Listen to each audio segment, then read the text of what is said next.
सभी साथियों को नमस्कार। जैसा कि आप सभी लोगों के बीच कल एक फेसबुक पोस्ट के माध्यम से हमने आपसे वादा किया था कि एक बार पुनः वेतन पुनरीक्षण के संबंध में लाइव कार्यक्रम के माध्यम से आप सभी लोगों को इसकी विस्तृत जानकारी देंगे। सर्वप्रथम मैं देरी के लिए क्षमा चाहता हूं, क्योंकि कुछ टेक्निकल इश्यूज़ के कारण जो है मैं लाइव नहीं आ पा रहा था। दूसरा, हमने इसके पहले भी एक लाइव कार्यक्रम किया जिसमें डिटेल में हमने हर एक तथ्य के बारे में बारीकी से आप सभी लोगों को जानकारी दी है और बताया है। फिर भी बहुत सारे साथियों के वही व्हाट्सएप पे मैसेज आ रहे थे, फ़ोन कॉल आ रहे थे। हर कोई इच्छुक है कि वेतन बढ़ा तो कितना बढ़ा। हालांकि इस विषय पर हमने पिछला लाइव कार्यक्रम कर लिया था और हमने आपसे कहा था कि 31 मार्च के दिन ही जो है कितना वेतन बढ़ा है, वो कितना बढ़ के मिलेगा, ये सब चीज़ें हमें 31 मार्च के दिन जो समय की ओर से जो आदेश आएगा उसके पश्चात ही हमें जो है क्लियर होगा। फिर भी बहुत सारे साथियों के अलग अलग मन में प्रश्न हैं, अलग अलग सवाल हैं और इसी के चलते आज पुनः इस लाइव कार्यक्रम का हम आयोजन कर रहे हैं। तो सबसे पहले तो ये है कि कॉमन क्वेश्चन यही है, कई लोग बधाइयाँ दे रहे हैं। हमारे आदरणीय मुख्यमंत्री जी भी एक प्रोग्राम में कर्मचारियों की वेतन वृद्धि के विषय में अपना वक्तव्य दे चुके हैं और कितना वेतन हम लोगों का वास्तविक में बढ़ा है, बढ़ा भी है या जो का त्यों है, या फिर आईएएस लॉबी द्वारा जो पत्रों का जाल बिछाकर जो कर्मचारियों को जो बनाने का एक तरीका है, क्या ये वह है, या वास्तविक रूप से जो हमें वेतन पुनरीक्षित हुआ है उसके हमें क्या क्या लाभ मिल सकते हैं। इन आदि विषयों पर हम लोग आज चर्चा करेंगे। मेरा आप सभी लोगों से निवेदन है कि अगर इस लाइव कार्यक्रम के दौरान मैं अभी जैसे ही जानकारी देना शुरू करूंगा, अगर कोई भी प्रश्न अगर आपके बीच में है तो आप कमेंट में डाल सकते हैं। मैं अंत में उस कमेंट को पढ़ के उसका जवाब देने की आपको पूरी कोशिश करूंगा। सबसे पहले अभी 4 मार्च को एक सर्कुलर जारी हुआ जिसमें जो है 1 अप्रैल 2024 से जितना भी हमारा वेतन था, जो पुराना हमारा जो डीए था, मूल वेतन था, उन सबको जोड़कर जितना भी हमें सैलरी मिलती थी उन सबको जोड़ के आज वो हमारा मूल वेतन कर दिया गया। ऐसा 2014 में भी एक बार हुआ है, जब जितने भी आपको वेतन मिल रहा था उस समय 8,435 रुपये इन हैंड आपको सैलरी मिल रही थी। तब वेतन पुनरीक्षित हुआ सारा 8,435 रुपये। एक उदाहरण के तौर पर हम एक कुशल कर्मचारी की बात करते हैं। क्योंकि 4 श्रेणियां हैं, 4 श्रेणियों में से एक कुशल जो श्रेणी होती है वो मिडिलिस्ट होती है, मतलब वो मध्यम वर्ग में आती है। वो उच्च कुशल को भी समझने के लिए आसानी रहेगी, अर्ध कुशल और अकुशल को समझने में भी आसानी रहेगी। तो जो 1 अप्रैल 2014 में जब वेतन पुनरीक्षित हुआ था, आज से 10 वर्ष पूर्व, तब जो कुल इन कैश हैंड हम लोगों को सैलरी आती थी वो आती थी 8,435 एक कुशल श्रेणी के कर्मचारी को। तो उसमें उन्होंने क्या किया है, उसमें महंगाई भत्ता जो पहले की सैलरी थी उसमें प्लस महंगाई भत्ता जोड़ के जो 8,435 रुपये मिल रही थी उसको मेन सैलरी कर दी थी, यानी मूल वेतन उसको पुनरीक्षित करके वो मूल वेतन कर दिया था। इसका मतलब ये है कि इस वेतन से कम आप दे ही नहीं सकते बीमा पीए पीएसआईसी काटने के बाद। हुआ, पर 2014 में जब वेतन पुनरीक्षित हुआ तो उसमें सबसे बड़ी दिक्कत ये थी कि जो डीए था, डीए को पुनः फिर से जोड़ा गया। निगम साहब की ड्यूटी नहीं लगी, उनकी कब आई?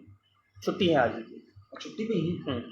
अच्छा चलो फोन लगा। जब 2014 में जब वेतन पुनरीक्षित हुआ तो जो डीए था यानी महंगाई भत्ता था वो पूर्ण रूप से समाप्त कर दिया गया और 300 रुपये प्रति माह यानी 8,435 रुपये जब आपकी जो मूल वेतन पुनरीक्षित हुआ था उसके बाद जो जितना भी जो महंगाई भत्ता था उसके नाम पर 300 रुपये से नया महंगाई भत्ता जारी किया। और यही डर हमें वर्तमान 2024 में है। यानी आज अगर हमें इन कैश हैंड 11,000 कुशल श्रेणी की बात कर रहे हैं, 11,500 रुपये कुछ सब बीमा पीएसआईसी काटने के बाद और बोनस के साथ में मिलने के बाद अगर हम लोगों को मिल रहा है, तो जो नया स्लेब आया है या नया जो आदेश 4 मार्च को जो जारी हुआ है श्रम आयुक्त की ओर से, श्रम विभाग की ओर से, तो उसमें 12,294 रुपये का मूल वेतन पुरस्कृत कर दिया गया। यानी आपका महंगाई 2014 में जिस तरह महंगाई भत्ता समाप्त कर दिया गया था, उसी तरह इसमें संभावना है। मैं ये नहीं कह रहा कि इसमें महंगाई भत्ता नहीं जोड़ेंगे या सरकार नहीं देगी, इसकी पुष्टि 31 मार्च के दिन ही होगी। किंतु जो बीमा पीएफ ईएसआईसी प्लस अभी तक जो महंगाई भत्ता, क्योंकि अभी तक हम लोगों को 3450 रुपये जो है उच्च कुशल, कुशल और अर्धकुशल 3 श्रेणियों में मिलते थे और 3150 रुपये जो अर्धकुशल श्रेणी में मिलते थे। क्योंकि इसके पहले जो वेतन था 1 अप्रैल 2023 के हिसाब से, तो जो अर्धकुशल कर्मचारी है उसका बेसिक सैलरी जो थी वो 6500 थी। मूल सैलरी वेतन, जो मूल वेतन है वो 6500 था और उसमें 3150 रुपये महंगाई भत्ता यानी डीए जोड़कर उसे कुल 9650 रुपये मिलते थे। इसी के हिसाब से अर्धकुशल की बात करें तो उसकी मूल सैलरी थी 7057 रुपये, उसमें 3450 रुपये का जो है महंगाई भत्ता जोड़ के उसे 10507 रुपये मिलते थे। इसी तरह कुशल कर्मचारी को 8035 मूल सैलरी थी, उसको 3450 रुपये महंगाई भत्ता जोड़ के 11885 रुपये मिलते थे। इसी तरह जो उच्च कुशल कर्मचारी है उसे 9735 रुपये वेतन था और उसमें 3450 रुपये का महंगाई भत्ता जोड़ के उसे 13185 रुपये का वेतन भुगतान आज दिनांक तक किया जा रहा है। अब इसमें जो श्रम विभाग का जो आदेश निकला है उसमें मूल वेतन पुनरीक्षित करने का ऑर्डर है और महंगाई भत्ते के स्थान पर कोई रकम ना लिखते हुए, जैसे पिछले ऑर्डर में जो था महंगाई भत्ता 3 वर्गों के लिए 3450 और अकुशल कर्मचारी के लिए 3150 था, वैसा कुछ भी ना लिखते हुए तदेव लिखा गया है। सबसे बड़ा सस्पेंस वाला वर्ड यही है, तदेव। कोई कर्मचारी, उसका तात्पर्य यही होता है कि पहले जैसा। अब किसके पहले जैसा? वर्ष 2014 में अगर वेतन पुनरीक्षित हुआ था और उसके जैसा अगर जो महंगाई भत्ता हम लोगों को मिलेगा तो भाई साहब फिर 300-400 रुपये की वृद्धि होगी, जिसमें बोल सकते हैं कि जो मूल वेतन है 12,294 रुपये कुशल कर्मचारी का, उसमें महंगाई भत्ता 400 और जोड़ लीजिए तो ये हो जाएगा आपको 12,694 रुपये। यह सबसे बड़ा एक मुद्दा है। मैं इसीलिए बोल रहा हूँ कि अभी कोई भी खुश होने की ज़रूरत नहीं है और अभी हताश होने की ज़रूरत नहीं है। दोनों हम अभी भी जो है निरंक परिस्थिति में है, क्योंकि 31 मार्च को श्रम आयुक्त की ओर से फाइनली एक पत्र जारी किया जाता है जिसमें परिवर्तन जो आपकी जो वेतन पुनरीक्षित की दरें हैं वो प्लस कितना डीए कर्मचारी को दिया जाएगा वो, और टोटल मिला के कुल कितनी सैलरी मिलेगी वो, और पर डे कर्मचारी को कितना पैसा मिलेगा, ये सारी चीज़ें मेंशन होती है। इसीलिए मैंने कल भी एक फेसबुक पे पोस्ट डाली थी जिसमें मैंने 2014 से लेके 2024 तक में जितने भी जो है महंगाई भत्ते और वेतन के जो प्रावधान दिए गए उनके जितने भी ऑर्डर निकले हैं, जिसमें हम सैलरी स्लेब देखते हैं अकुशल, कुशल, अर्धकुशल, उच्च कुशल, तीनों चारों श्रेणियों के हिसाब से, वे सारे मैंने उसमें डाले थे और ये भी लिखा था कि इसका आप जो है परीक्षण करें, वो उसका अवलोकन करें ताकि आप इसमें भी कुछ कर सकें। अब सस्पेंस यही इस ऑर्डर में है कि तदेव के स्थान पर क्या वर्ष 2014 में जो जितना कर्मचारी को इन कैश हैंड मिलता था उसको बेसिक सैलरी कर दी थी, उसके बाद ये जो 3450 रुपये आज 500, 200, 400, 300, 150, 70, 80, 90, 100 रुपये कर करके बड़ा है, ये समाप्त करके 12,292 रुपये से 94 रुपये से नया वेतन भत्ता जो नया महंगाई भत्ता तय करेंगे, या जो पुराना है जो 3450 है और जो भी उसमें संशोधन होगा, हो सकता है कि 200 रुपये महंगाई भत्ते में बढ़ाकर आपको ये जो है 3600 रुपये कर दिया जाए, या ये मिलेगा। ये दोनों चीज़ें जो हैं आप लोगों को देखनी पड़ेगी और दोनों चीज़ें क्लियर होंगी 31 मार्च को। अच्छा, अब आप लोगों के मन में एक प्रश्न आ रहा होगा कि चलिए ये तदेव लिखा है और पुराना ही वेतन का जो महंगाई भत्ता मिल रहा था उसी महंगाई भत्ते को इस वास्तविक जो वेतन अभी मिल रहा है पुनरीक्षित होने के पश्चात इसमें जोड़ेंगे तो सैलरी बढ़ जाएगी, निश्चित तौर पर बढ़ेगी। क्योंकि अगर हम 3 कैटेगरियों की बात करें और पुराने जो स्लैब है उसको रखा जाए तो अकुशल कर्मचारी को जो अभी जो मूल वेतन अब उसका हो गया है जो 1 अप्रैल से लागू होगा और मई महीने की सैलरी में आएगा। मैं पुनः बता दूं कि ये आदेश भले ही अभी हो गए हैं पर ये लागू 1 अप्रैल से होंगे और 1 अप्रैल से 30 अप्रैल तक जो भी आपकी सैलरी बनेगी वो जब मई के महीने में आपकी आएगी तब ये पैसा आप लोगों को मिलेगा। अभी तो अप्रैल तक आपको यही सैलरी मिलना है जो मिल रही है, यानी मार्च की सैलरी अप्रैल में आएगी, अप्रैल की मई में आएगी।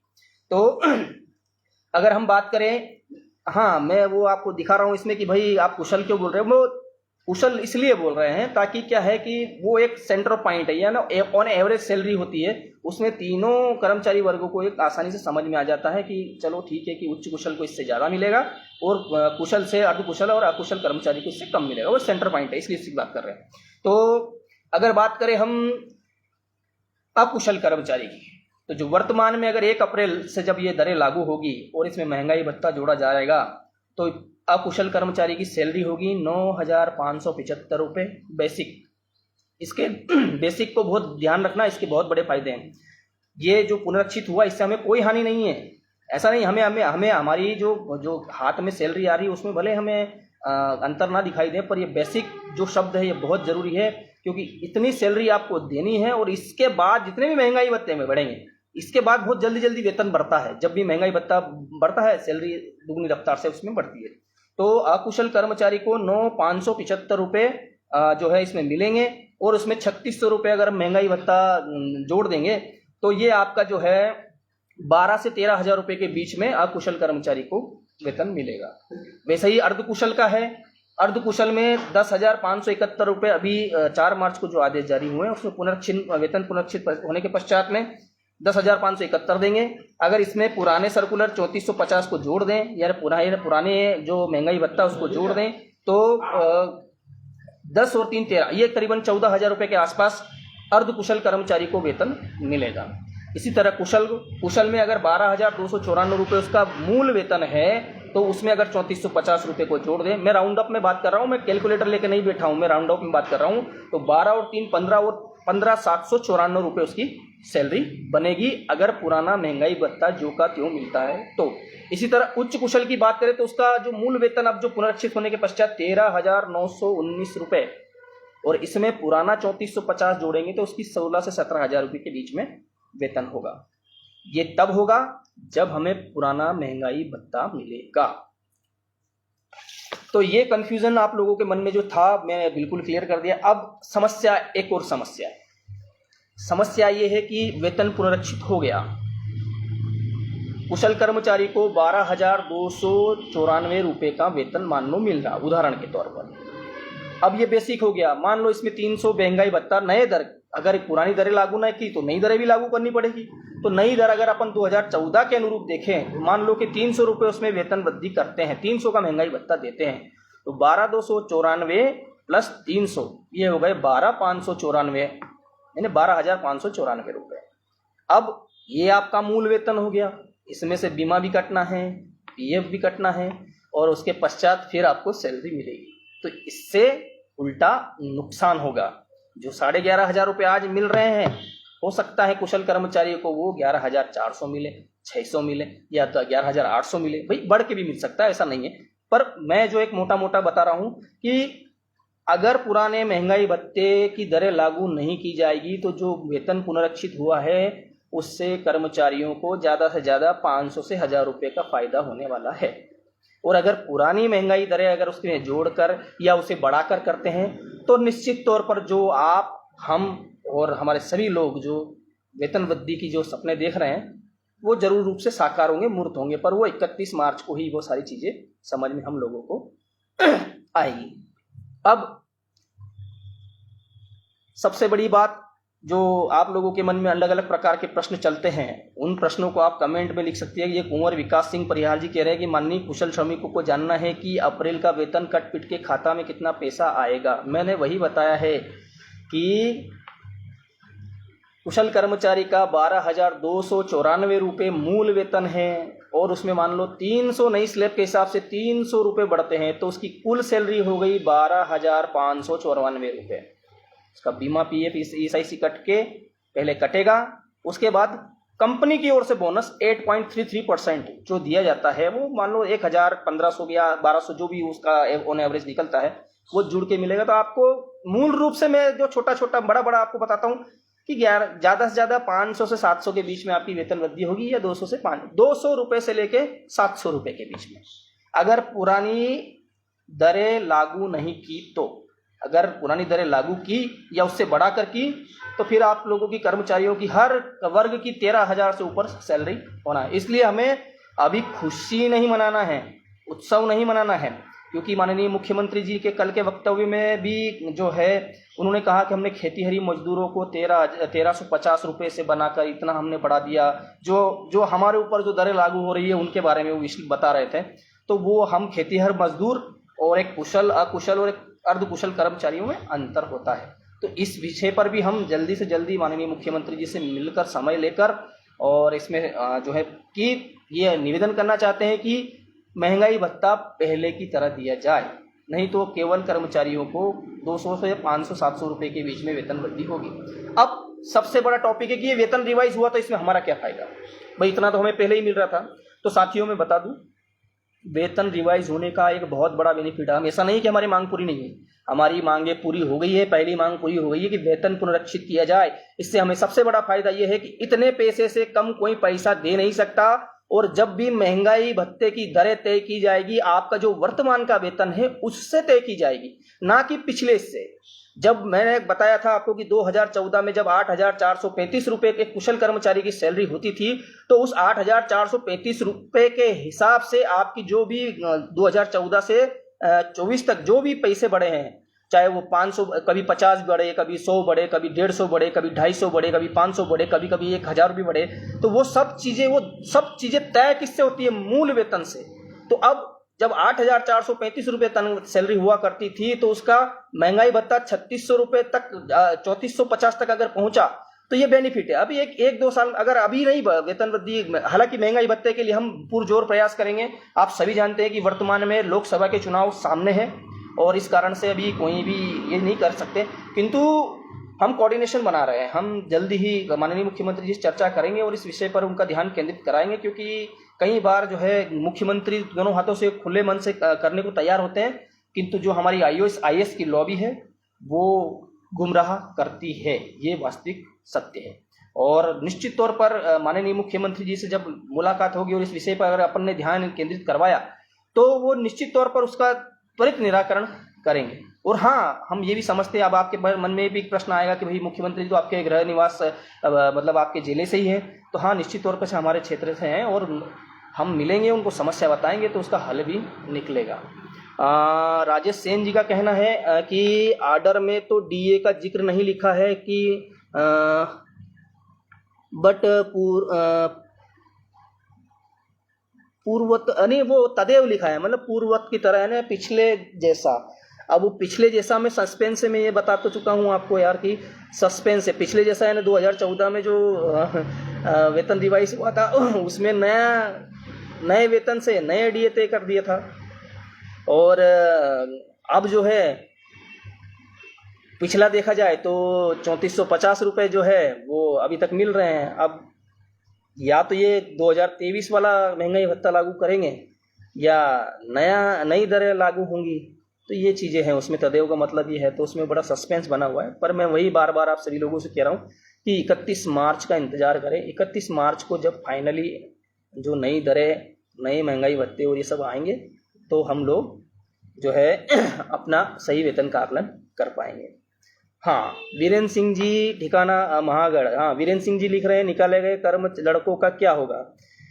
वीरेंद्र सिंह जी नीमच के जो निकाले गए लड़के हैं वे काम कर रहे हैं और काम कर रहे हैं। हाँ ठीक है, उनका जो है डिमोशन हुआ है, जो पहले कुशल थे वो अकुशल में आए हैं, तो उसके लिए हम प्रयास करेंगे। जैसा कि आप सभी जानते हैं कि पिछले साल आंदोलन हुआ, 8-9 महीने हम खुद जो है नौकरी से बाहर रहे बड़ी और हमारे साथ में 1,000 लोग बाहर रहे, और उसके बाद में थोड़ा सा घर की जिम्मेदारियां भी हमें देखनी पड़ती हैं। और इसी तरह लगातार जो है मैंने अपने पद से भी इस्तीफा दे दिया है। अभी भी मैं किसी पद पे जिम्मेदारी में नहीं हूँ संगठन में, फिर भी मैं आप लोगों के लिए ही जो है इतने प्रयास करता हूँ जितने मुझसे संभव हो जाता है।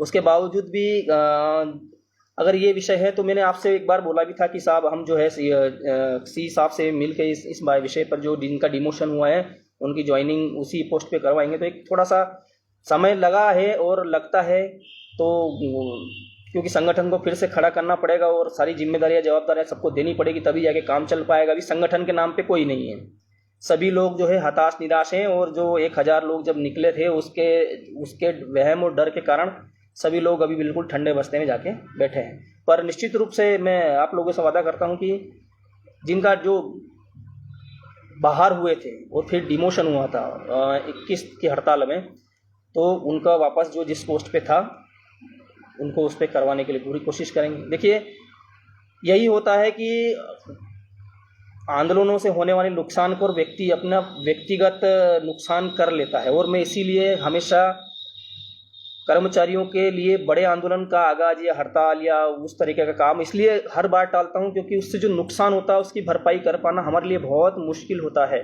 और जब भी पर ये बात रहा कि हमने 2 हड़तालें आज तक की है, और 2 हड़तालों में जितने भी कर्मचारी बाहर हुए हैं उनकी वापसी हुई है। अभी इस हड़ताल के भी अभी कम से कम 40 कर्मचारी बचे हुए हैं, किंतु इसका मतलब ये नहीं कि हमें भूल गए हैं भाई। 8-10 महीने जब मैं नौकरी से बाहर रहा तो सीधी बात हो कि थोड़ा सा मुझे भी फाइनेंशियली मेरी भी जो स्थितियां हैं वो ख़राब हुई होंगी।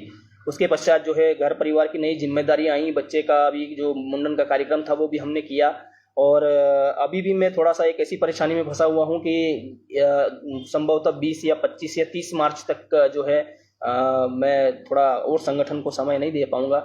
उसका कारण भी आप सभी लोगों को जब सही समय आएगा तब पता चल जाएगा।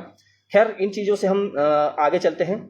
तो और भी कोई भाई हैं जिनके इसमें मेरा यह कहना है, दुर्गेश मेहरा जी का कहना है, मेरा यह कहना है कि राहुल भैया से अगर पेमेंट बढ़ रही है तो सबकी ही होनी चाहिए, कुशल अर्धकुशल ऐसा नहीं होना चाहिए, क्योंकि काम तो सब एक ही करते हैं, जान जोखिम डालकर बीमा सिक्योरिटी। देखिए, ऐसा नहीं है। सरकार के द्वारा कर्मचारियों से काम लेने के लिए 4 वर्ग का निर्धारण किया है। अकुशल में वो आते हैं जो अपने कार्य को करने में मतलब शारीरिक रूप से सक्षम होते हैं किंतु उनके पास में योग्यता नहीं होती। अर्धकुशल में वो आते हैं कि उनके पास योग्यता तो होती है पर वो जिन मापदंडों को के अनुरूप काम करना चाह रहे हैं उसके बराबर नहीं होती। और कुशल वो कहलाते हैं जिनको उस काम को करने के लिए उसके पास पर्याप्त योग्यता है। और उच्च कुशल वे कर्मचारी कहलाते हैं जो अपने काम को करने के लिए डिग्री कर रखे हैं। तो ये अंतर है। उच्च कुशल डिग्री होल्डर यानी जो जिसे अपन समझे कि जो अधिकारी वर्ग होता है वो उच्च कुशल में आता है। इंजीनियर्स, डॉक्टर्स और जो है जो भी है इसके ऊपर जो भी हो, केपीओस बाबू जो है। और उसके बाद में कुशल डिप्लोमा होल्डर, आईटीआई रखने वाले। अर्धकुशल यानी वो 5-10 साल से काम कर रहे हैं, उन्हें विभाग की ओर से तार मिस्त्री की जो है सर्टिफिकेट जारी कर दिया है, लंबे समय से काम कर रहे हैं, काम का अनुभव है, अर्धकुशल। एक फ़ोन आ गया था, फिर से कार्यक्रम बीच में डिस्टर्ब हो गया, उसके लिए क्षमा चाहता हूँ। इसीलिए आप कहते हो कि फ़ोन नहीं उठा, फ़ोन ही इतने आते हैं, कितने लोगों के फ़ोन के जवाब दे पाएंगे और कितने दे सकते हैं, वो ऐसा है। तो ये था पूरा जो है आपके वेतन का। मैं आशा करता हूं कि पिछली बार भी मैंने समझाया था, इस बार भी अच्छा समझाने की कोशिश की। अंततः मेरा यही निवेदन है कि 31 मार्च का इंतज़ार हम सब लोगों को करना है और 31 मार्च के दिन मैं लाइव आऊँगा। अब इस विषय को हम लोगों को यहीं बंद कर देना है, क्योंकि मैं अब सभी लोगों से निवेदन करना चाहता हूँ कि थोड़ी सी कुछ पारिवारिक समस्याएं हैं, उनमें अभी मैं उलझा हुआ हूँ। इस कारण से आपके फ़ोन आते हैं तो मैं देख भी लेता हूँ, तो उठाकर जवाब देने में भी सक्षम नहीं हूँ। और साथ में ड्यूटी भी अभी आ रहा हूँ, तो ये सब चीज़ें हैं। अभी भी ड्यूटी पर बैठा हूँ आप सभी लोगों के बीच में लाइव कार्यक्रम में, और फ़ोन आ रहे हैं तो फिर अटेंड करना पड़ा। ठीक है, तो वेतन वाले मसले पर ये सारी चीज़ें सब हो गई। जल्दी संगठन का हम पुनः जो है पुनर्जागरण अभियान चलाएंगे, विस्तार करेंगे, और जैसी भी जो भी होगी, क्योंकि जो लोकसभा चुनाव है, लोकसभा चुनाव तक तो हम कोई कुछ नहीं कर सकते, क्योंकि आचार संहिता में हम हमारे लड़कों की नौकरी जोखिम में बिल्कुल नहीं डालेंगे और ना ऐसा कोई कार्य करेंगे जिससे कि जो है संगठन के कारण किसी को नुकसान हो। तो ये सब चीज़ें थी, और बस इसी के साथ ये लाइव कार्यक्रम समाप्त करते हैं। जय हिंद, जय भारत।